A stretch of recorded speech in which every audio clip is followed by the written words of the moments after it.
Olá pessoal, tudo bom? Esse artigo é bastante interessante, mostrando que quando a gente faz um ruído muito alto, em torno de 90, 100 decibéis, tá? Em pessoas normais, né, você tem uma flexibilidade do núcleo da adrenalina.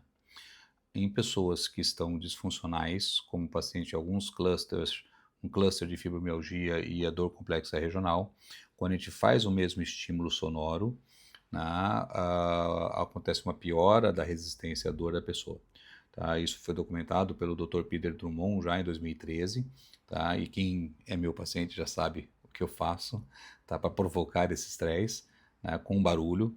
Né? Então a gente consegue verificar se o sistema noradrenérgico da pessoa, o sistema de adrenalina, o sistema de alerta do cérebro está funcionando adequadamente.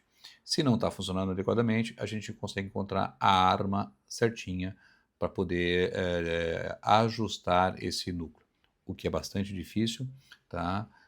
Uma vez que esse núcleo tem 1 centímetro de tamanho por 1 milímetro de espessura, tá? Então é um núcleo que sobrecarrega demais, principalmente nas mulheres. Aproveitem e assistam o vídeo do estresse biológico, né? Vai entender um pouquinho mais sobre a diferença entre homens e mulheres no que tange a este núcleo do estresse. Então, aproveitam, divirtam-se e bons estudos.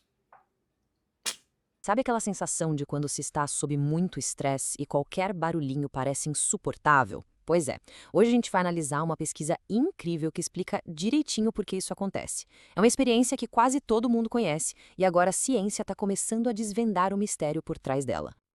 Ok, vamos lá. A grande pergunta é exatamente essa.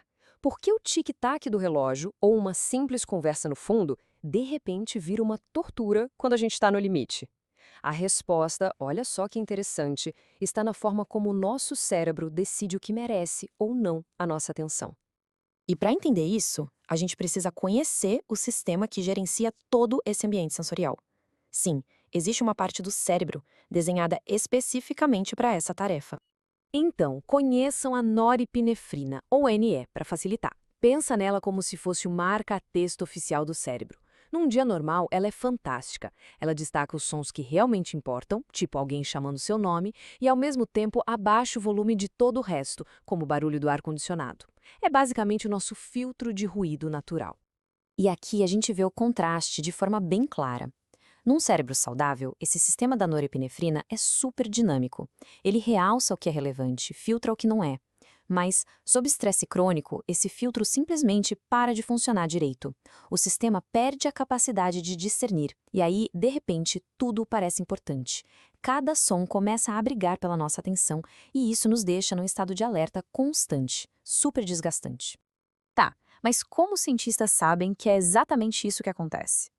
Para testar essa ideia, eles montaram um experimento muito engenhoso para conseguir observar em tempo real o que o estresse faz com a norepinefrina.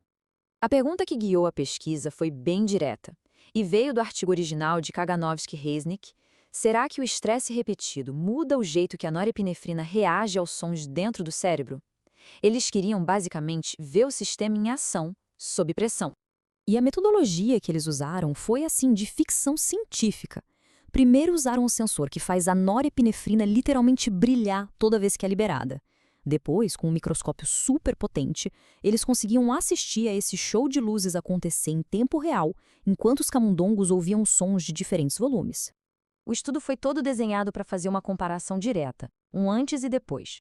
Nos primeiros dias, os pesquisadores mediram a resposta normal do cérebro para ter uma base de comparação. Depois, eles introduziram um período de estresse diário para ver exatamente o que mudava no cérebro dos bichinhos. Bom, agora vamos para os resultados, para ver o que essa comparação revelou. É aqui que a gente começa a entender de verdade por que o mundo parece tão barulhento quando estamos sobrecarregados. E aí vem a grande pergunta: o que aconteceu com o nosso marca-texto cerebral depois de ser submetido a um estresse contínuo? Bem, os resultados foram bem claros e, para ser sincero, um pouco preocupantes. A primeira pista importante está aqui nesse gráfico. Em condições normais, um som bem alto, de 90 decibéis, que deveria ser importante, causava uma liberação forte de norepinefrina. Mas, depois do período de estresse, a resposta para o mesmo som foi drasticamente menor. O sistema simplesmente não estava mais reagindo como deveria. Mas a história não termina aí, não. A segunda parte é talvez ainda mais reveladora. E tem a ver com uma coisa que nosso cérebro faz o tempo todo, todos os dias: se adaptar. Esse processo se chama habituação. É o motivo pelo qual, depois de um tempo, a gente simplesmente para de ouvir o barulho do motor da geladeira. Um cérebro saudável aprende que um som que se repete não é uma ameaça, e com isso diminui a atenção que dá para ele. É um sinal de eficiência de um sistema que se adapta. E foi exatamente isso que aconteceu em condições normais. A resposta da norepinefrina ao primeiro som alto foi forte, mas no final da sessão, depois de ouvir o mesmo som várias vezes, a resposta já era bem mais fraca. Ou seja, o cérebro se acostumou, se habituou. Tudo certo. Agora, olhem só o que aconteceu sob estresse. A resposta já começou baixa e continuou baixa. Não diminuiu, não se adaptou, não aconteceu nada. O cérebro não só teve uma reação inicial fraca, como também perdeu completamente a capacidade de se habituar àquele estímulo. Ele ficou, de certa forma, travado. Então, vamos ao que interessa. O que tudo isso significa na prática, no nosso dia a dia. Vamos juntar as peças do quebra-cabeça e entender o impacto real dessas descobertas. A grande conclusão é que o estresse repetitivo basicamente achata a resposta da norepinefrina. Ele diminui a reação aos sinais que deveriam ser importantes e, ao mesmo tempo, impede o cérebro de ignorar os que não são. O sistema todo perde a sua flexibilidade, a sua faixa dinâmica, como os cientistas chamam. Em outras palavras, o cérebro perde a capacidade de modular o volume. Ele não consegue mais aumentar para o que é importante, nem diminuir para o que é irrelevante. E é esse estado inflexível de baixa resposta que pode fazer com que todo o ambiente sonoro pareça uma confusão de ruídos, uma cacofonia sem sentido e super opressiva. E os próprios pesquisadores resumem isso perfeitamente. Eles dizem que essa pesquisa nos dá uma explicação de como o estresse pode estragar nosso processamento auditivo, e isso ajuda a explicar por que condições como hipervigilância e ansiedade, que estão super ligadas ao estresse, quase sempre vêm acompanhadas dessa sensibilidade extrema a sons. E isso tudo nos deixa com uma pergunta para pensar, né? Se o estresse crônico tem o poder de reconfigurar algo tão básico como a nossa audição, o que mais ele pode estar mudando silenciosamente dentro do nosso cérebro? O que essa pesquisa mostra é que o custo do estresse crônico é real, e a gente pode literalmente ouvir as consequências dele.